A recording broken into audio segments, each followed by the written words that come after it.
Hey, what's up everybody? It is Kellen here from Start Your Systems, and welcome back to Monster Energy Supercross, the official video game, where today we are taking a look at my rendition of the 2019 Glendale Supercross track that I have tried to replicate in-game here today.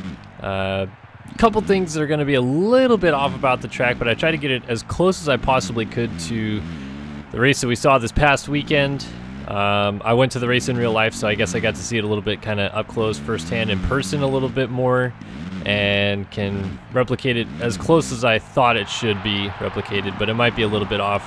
Anyway, you can kind of take a look at this track and figure out whether or not this is something you want to download. It's going to be called SYS_Glendale_19 on the PC, so try it out for yourself if you want, or just watch me play it and talk about some real-life Supercross. Each week what I do is I preview the upcoming Supercross race in my MX Simulator replica track gameplays, and then I review what happened over the weekend in these Monster Energy Supercross gameplays.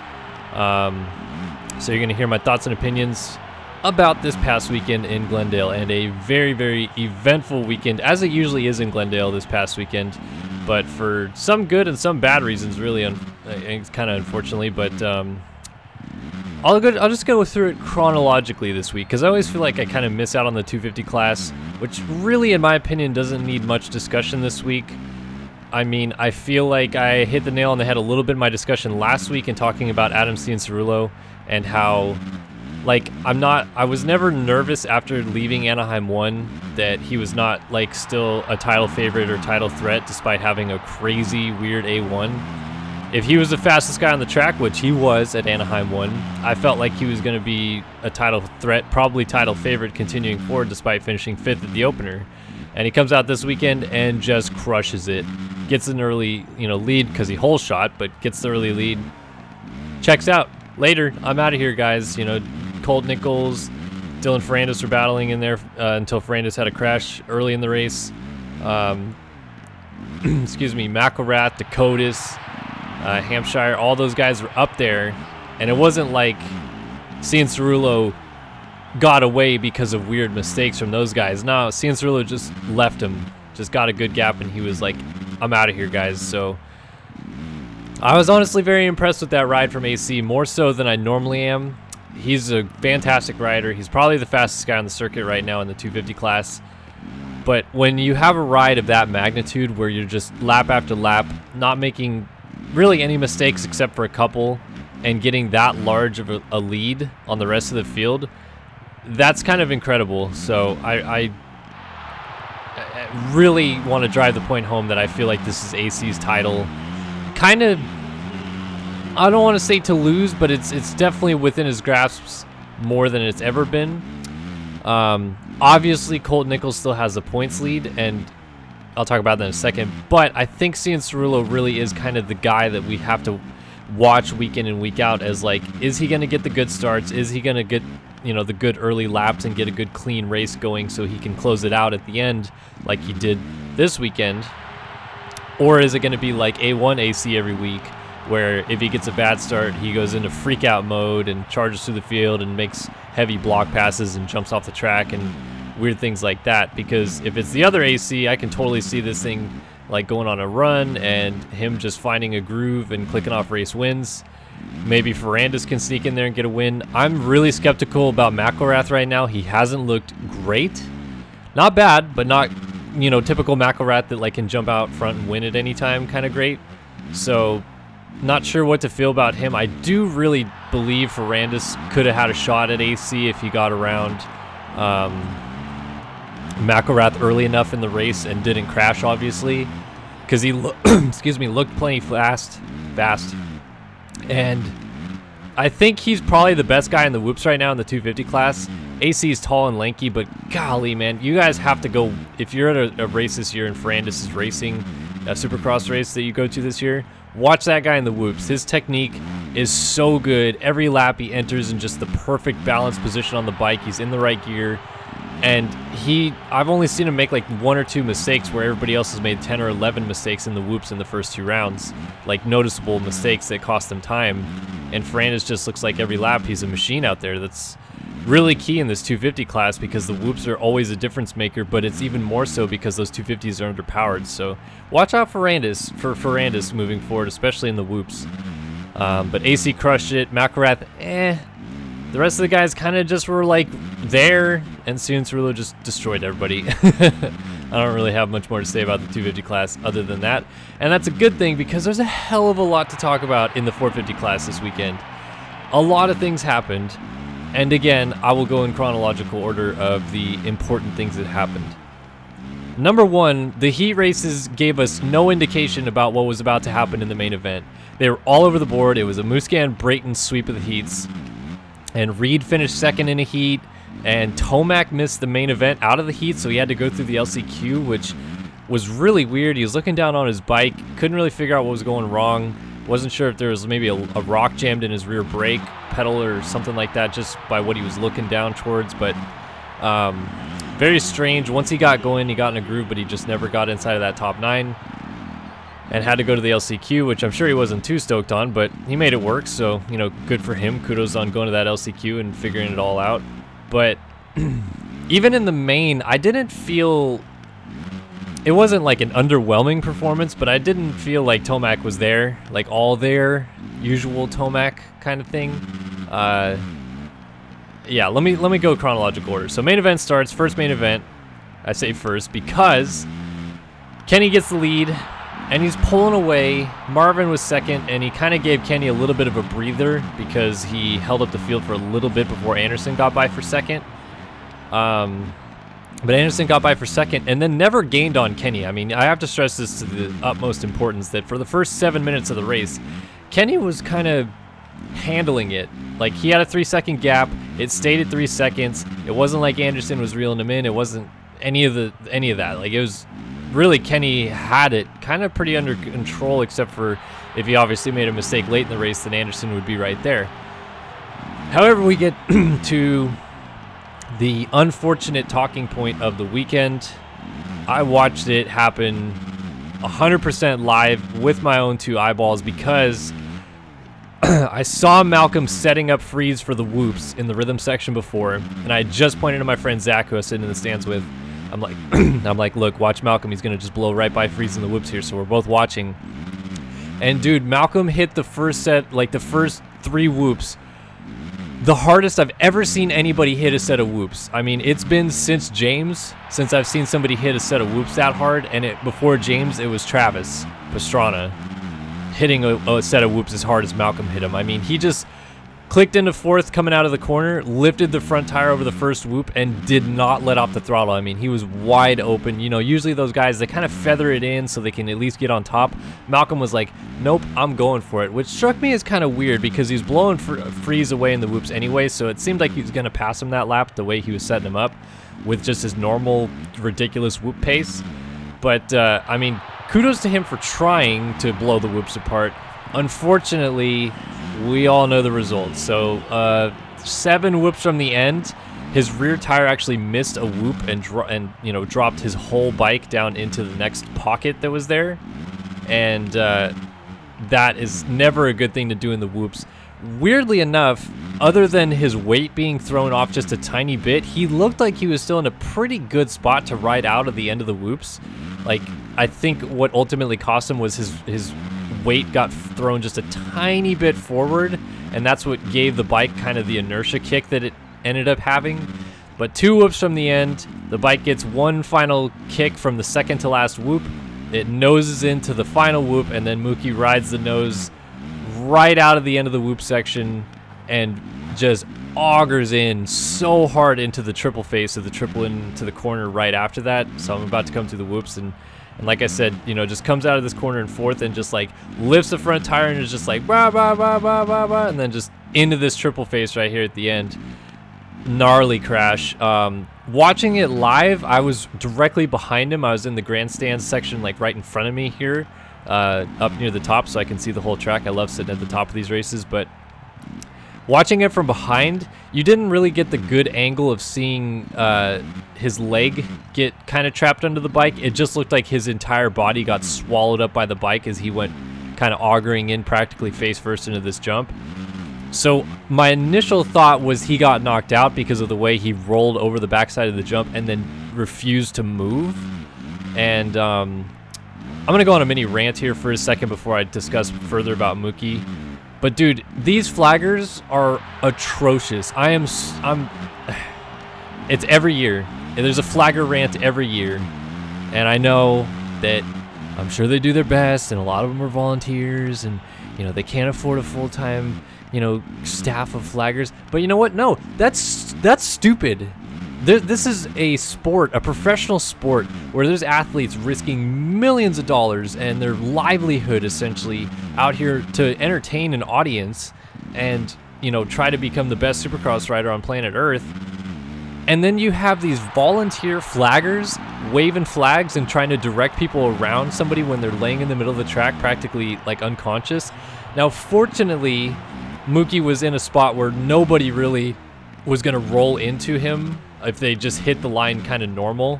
Everybody was at least jumping the double out of the whoops and singling into the corner, but everybody was tripling after the whoops. So he was laying in between the single and the tall single after the whoops, and everybody was jumping over him. But a couple guys, like in you know, slowing up and trying not to, you know, hit whoever's down because he's in a blind spot. They can't see him if they're coming through the whoops. A couple guys slowed up, and it looked like they weren't gonna double, but they ended up just doubling right over top of his head as he's laying there in the track. And watching that from behind, I'm looking at these flaggers on either side of the track, and none of these idiots is walking out onto the track and trying to actually block the lane where Malcolm's laying lifeless in the middle of the track on a blind jump where people could roll over and just ride over him with a, you know, I was livid. And everybody around me is yelling the same thing. Everybody in the grandstands is like, get on the track, get the flaggers out there, what are you doing?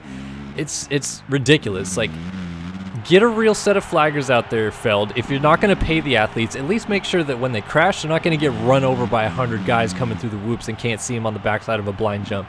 It's absolutely ridiculous that that was happening, and fortunately, nothing happened. But if it did, everybody would be crying about it. And, you know, a lot of you guys watching on TV probably didn't see it that way because you only saw the replay and Malcolm was just laying there and you didn't really get a good sense of what was happening around him, the area surrounding him. But these flaggers were such idiots, dude. Their heads so far up their own butts that, like, I was... When I see that in the grandstands, it makes me want to stand up and just run out on the track and do something, because I felt for Malcolm. He's laying there, he's hurt, and it seemed like nobody wanted to care. Like, nobody was out there helping him because these flaggers are idiots. They're standing on the side of the track waving a yellow flag. These riders aren't going to just, oh, okay, well, yellow flag, let me know exactly where Malcolm's laying in the track so I don't go there. They still pin it. They still haul butt, and if someone made a mistake at the end of the whoops and had to roll into that section, guess what? Malcolm's laying on the backside of a blind jump, and he just got ran over. Good job, freaking idiot flaggers. God, it pisses me off. So dumb. I mean, finally, some guy got, you know, he came from pretty far across the track to get to that spot, and then he stood in front of right where Malcolm was standing. So he's on the track, and he's getting people around where Malcolm is down. And good for that guy. But the idiots at the front of the whoop section were just so, like, head in their own tuckus, idiotically stupid. I just couldn't believe it. Anyway, back to Malcolm. Unfortunately, he has broken his femur. He had a surgery this morning, technically yesterday morning, if you're watching this as I released it on Monday, in the local Phoenix area. Sounds like he's in good spirits. They posted a picture of him with a thumbs up, but he's clearly not looking too happy on his bed. And unfortunately, due to the short nature of our seasons when it comes to Supercross and Moto Concepts doesn't go outdoor racing, this is going to be the end of Malcolm Stewart's 2019 Supercross campaign, which sucks because he was riding so damn good. Last week, running second for so long and finishing 7th. This week, passing Tomac, running down Freeze. He was going to get into the top 5 with that pass. And, oh, man, it's just, you know, my heart sank, and I'm sure so many people were just, you know, their guts dropped after that one, seeing that and seeing him get carted off and no real indication. When we're in the stadium, you don't really see much of anything. They didn't show him on the video board. We saw him at one point sit up and the crowd kind of cheered, but he was right back down again, and they were still working on him, and it took him a while to get him on the backboard. And finally, when he was rolling out of the stadium, obviously he gave that kind of slight thumbs up as he was wincing in pain. But man, you just feel for the guy. He was having a good year, and you hate seeing guys get hurt, but Malcolm's such a good dude, and it just sucks, man. This sport can be so brutal sometimes, but hopefully he makes a good full recovery. And I guess the fortunate side of it from my point of view is from the back, that crash looked like it could have done a lot more damage. You know, if he had gone in kind of head first with the way that he got bucked or something like that, you're talking serious head or neck injury with how fast he was going. The fact that he was able to get off to the side of the bike and kind of roll over the jump, and the bike is what broke his leg, because the bike rolled, like, it endoed and just, you know, planted onto his leg, and that's what fractured his femur. So it's very unlucky that he's hurt, but he did kind of get a little lucky with the way that he was able to roll out of it and not go head first into the jump. At least that's how I'm kind of choosing to look at it. Obviously, it sucks no matter what way you spin it, but trying to just give any positive light to this situation because it sucks all around. So yeah, that's a bummer. They red flagged the race. I kind of expected that to happen after I saw the crash, because, like, there's no way he's going to get carted off from the section of the track he was in. He was in between two lanes, so no real easy way to get to him. So red flag, and then we do our staggered starts, which I don't know if I'm a big fan of, man. Like, it does kind of help the crowd a little bit because it closes the racing up, but it does kind of give massive advantages to guys who were really pretty far down in the field and are suddenly right close to everybody again. You know, Kenny probably was the biggest loser in this thing because he had a 3-second lead and was relatively comfortable at the front until the staggered start had to happen, which put Jason Anderson right on his tail, and Anderson suddenly kind of fresh again, feeling good, feeling the groove, feeling like he can take the lead here, maybe win a race after a dismal 14th the next week.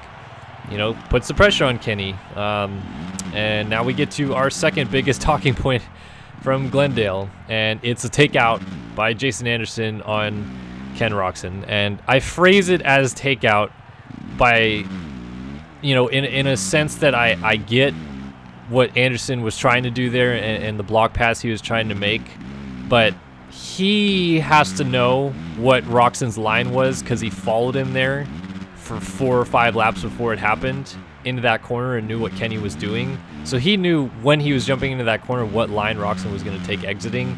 The only thing that he could have hoped for is that somehow Kenny knew he was coming. But I don't think Kenny even knew he was going to try that until they were pretty much making contact. You could see Kenny at the last second check up and try not to hit him. I see these people saying, like, it's all Kenny's fault. He's the one who carved out in the corner and just ran, excuse me, right into Jason Anderson. And, like, I get that general side of the argument. I'm not saying that it's, like, necessarily wrong in an analytical perspective of what happened. However, the way that these 450s carve out the track and the fact that Anderson had followed Roczen 3 laps before, he just has to know what Roczen's going to do right there. I mean, if you're Jason Anderson and you're jumping into that corner thinking Ken Roczen's jumping to the outside of the track and swinging all the way around the outside of the berm, then you were not paying attention for the last 4 laps. Like, that's just unfortunately the way it is. Like, that's exactly how it happened and how it came down to a T of what it did. Roczen stayed in the exact same line and Anderson jumped far inside and took him out. I'm not saying he was wrong.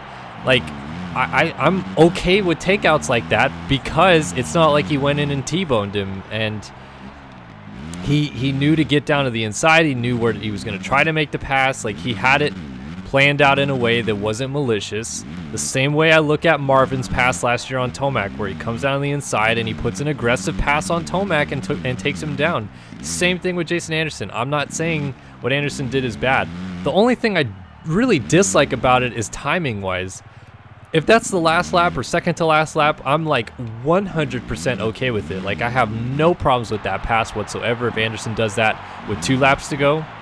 I do have a little bit of an issue with it because he still had 10 minutes to figure out a way to pass Kenny, and for those 3 or 4 laps that they're running close together, it seemed like Anderson just kind of had his number for the most part. Like, Roczen was making some mistakes.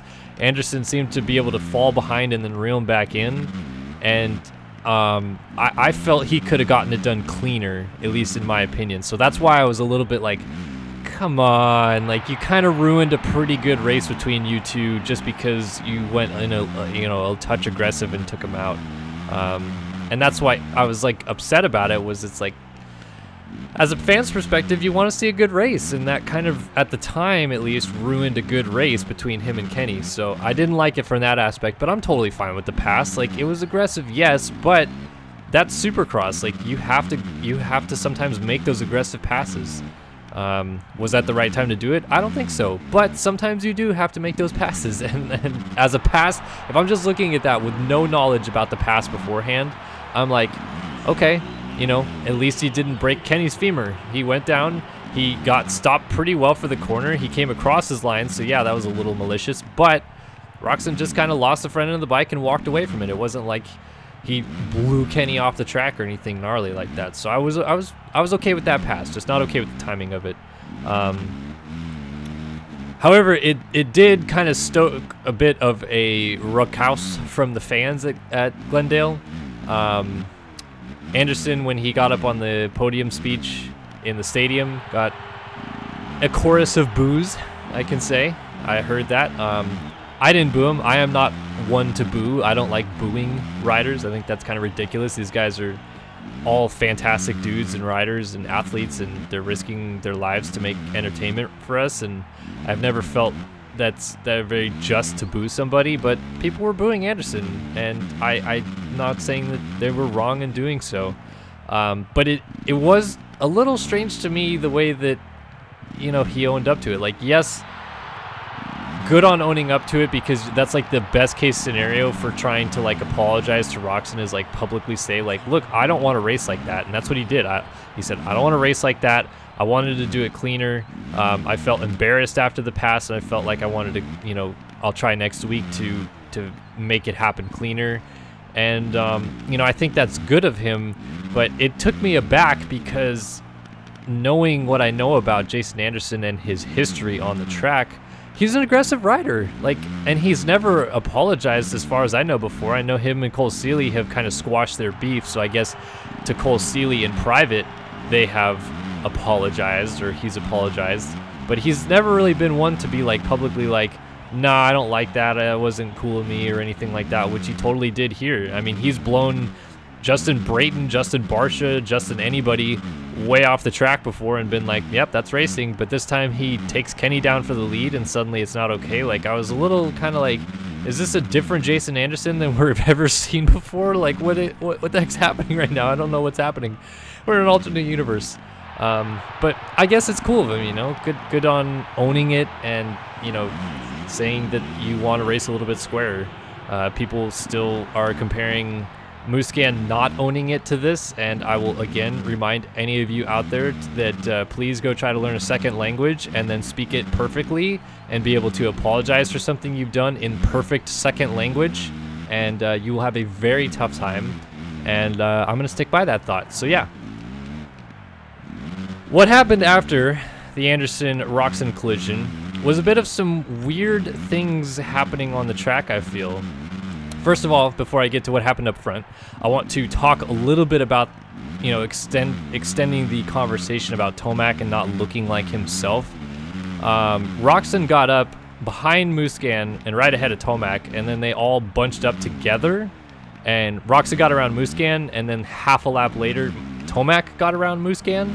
So they were third and fourth, and Tomac was like kind of close to Roczen at this time, but by the end of the race, they'd actually gotten pretty far apart. I think Tomac was not sure whether he's like struggling with a setup on the bike or something weird, but all night he just looked a little off, and then in the main, again, the normal Tomac in that situation, especially against Ken Roczen, who still, you know, obviously doesn't have his arms being 100%, you would think he might fade a little bit late in the race, but he looked great late in the race. Meanwhile, Tomac looked like he was almost kind of fading late in the race, if that makes sense. Musquin almost got back to Tomac late in the race. I don't think they showed that at all on TV, but Musquin actually did get pretty close to repassing Tomac.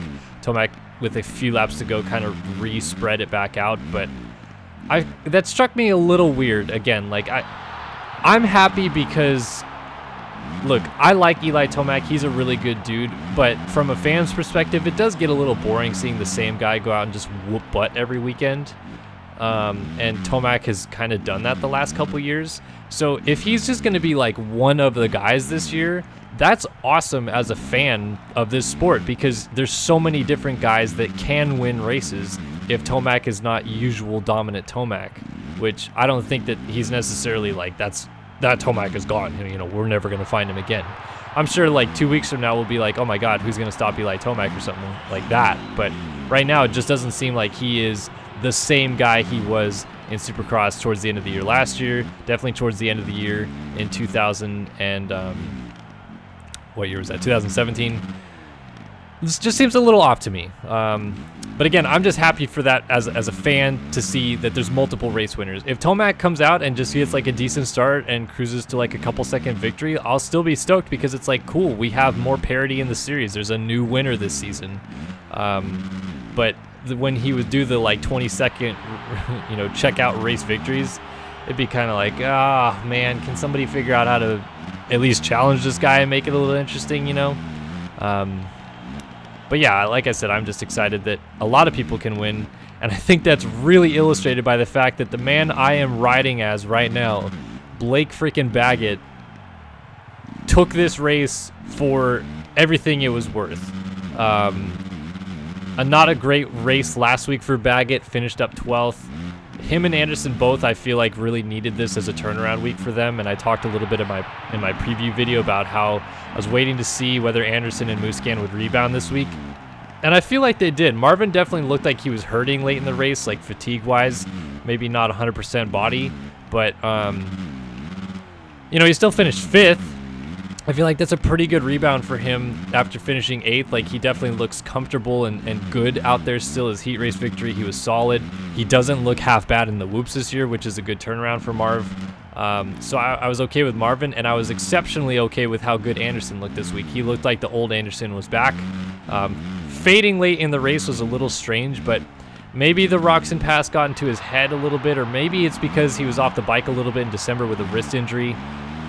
Not too sure, but he did seem to just kind of fade into Baggett, and then Baggett got around him, and then Anderson immediately lost touch with him. Like, there wasn't like, oh, I'm going to come back on Baggett because I'm still close.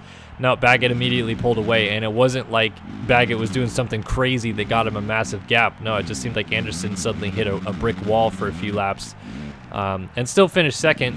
But how about it, man? Blake freaking Baggett, that's so cool to watch him win his first career 450 Supercross this past weekend. I mean, it's been a long time coming. He's had some really tremendous rides in Supercross. Obviously, he's picked up a couple outdoor wins on a 450 as well, and he was a beast on a 250 outdoors. So he, you know, Blake Baggett is still the animal we know. He's somewhere in there.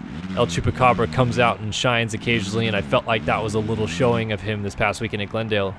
But what I love about it is that we now have had a second week in a row where the quote-unquote Big Four are not your winners. Coming into this season, I had Anderson, Marvin, Roxon, Tomac as the quote Big Four. And this week, they looked like they kind of were the Big Four minus Baggett. Baggett was the outlier this week, whereas Barcia was kind of, I guess, the outlier last week, if you will. I think Barcia and Baggett both are capable of being championship contenders this year. However, I do still stick with the fact that those Big Four are going to be kind of the guys, and they were 2, 3, 4, 5 this week. So, you know, other than Baggett kind of stepping up to the plate this week, the two, you know, the 1 through 4 guys that I normally was speaking about are there now. And I think that they will remain there as the season moves forward. But as for Baggett, dude, you just got like a massive shot in the arm. You got your first career victory. You now know you can do it, and you've raced all these guys and beaten them on a 250F plenty of times before. Like, just like I said with Barcia winning last week, this could be like the huge momentum shift that Baggett needs to really drive this thing into a new era for him, where he's not only comfortable in Supercross, but has it in his mind that he can win these races now. And I wouldn't put it past him to, you know, week after week be a podium threat now and pick up those wins when he can, because that's just the Blake Baggett we kind of know is like he gets the ball rolling, and you better freaking watch out because he's going to steamroll right on by you. So I'm super excited that we have two guys that were maybe not expected to win this year already having won races in the first 2 rounds. And the fact that neither of them are the points leader is even crazier. I mean, now Kenny, after getting up and finishing 3rd, has gone 2-3 and has the points lead. Barsha went 1-6. Baggett went 12-1. Tomac's now gone 3-4. Marvin's gone 8-5. And Anderson went 14-2. So we've got just a myriad of mix in these first 2 rounds of our top, 6 guys right now, essentially doing just weird, different things. Like one week to the next, it seems like the momentum shift has just gone all over the board with these guys. Like nobody's really a clear favorite to me right now. I'm sitting there trying to pick who I thought was going to win the main event before the race started in the grandstands this weekend, and I'm like, dude, for the first time in a while, I really just don't know. It could be any of these dudes. Like any one of these guys gets a start and they can win. That's how it is right now in Supercross, and I love it because I love parity. I love how many guys can win these races. Looking back to 2010 or 11, for example, where we had 5 different winners and 4 of them took the title to Vegas. That was an epic season of racing. Like there was so much drama and so many things going on, and I feel like we're kind of setting the stage a little bit for this right now. Like I don't want to, predate myself or foreshadow something when it very well could just switch tides in a second and somebody could become a dominant factor in this series again. But right now it looks like it is anybody's race in this 450 class. Like anybody gets a start, sure, they can win. Sounds good, because these 2 guys just proved this past week that maybe they don't need a perfect start, but if they're up front, they can win. And Roxon and Anderson and Tomac and Marvin, those guys will figure it out. They'll get a win at some point during this season. And now we're looking at potentially 6 different winners already before we're even 2 rounds in that have a chance at winning or can win or will actually pick up wins this year. Like this is sick. I am very excited for this 450 Supercross season. I'm extremely bummed that we lose Malcolm after this weekend, and unfortunately, as it goes with these 450 Supercross races, I'm pretty sure he's not going to be the last guy to get injured this season. Knock on wood that anything bad happens. I hope all these guys make all 17, but it is a very rare circumstance that we have all of our top contenders making it all the way to Vegas. So it sucks for Mookie, but as for this Supercross championship, dude, this is going to be sick. And the fact that we're going into a Triple Crown, maybe the most like up in the air type of race that we have, race format that we have right now, with this series as maybe inconclusive as it's been in the last decade, this is insane. And what a time to be a fan, honestly. Like I'm so excited to be there next weekend again in Anaheim, see what happens, see the chaos, see the drama, and hopefully maybe we have another surprise winner. Who knows? That'd be sweet. But anyway, this is my Glendale review / gameplay of the 2019 Supercross track that I tried to replicate in game. Hopefully it looks good to you guys, and hopefully you enjoyed my thoughts and opinions. Obviously, I'd love to hear what you guys have to say about everything I've said, or whether you have some more to offer about this series as it moves forward. Lots of storylines, lots of drama, so many guys so close in points after 2 rounds that there's a lot of things up in the air. I'm very excited for it, and I hope you guys are too. So thanks for watching another video here on Start Your Systems. My name is Kellen, and I'll see you guys in the next one. So long for now.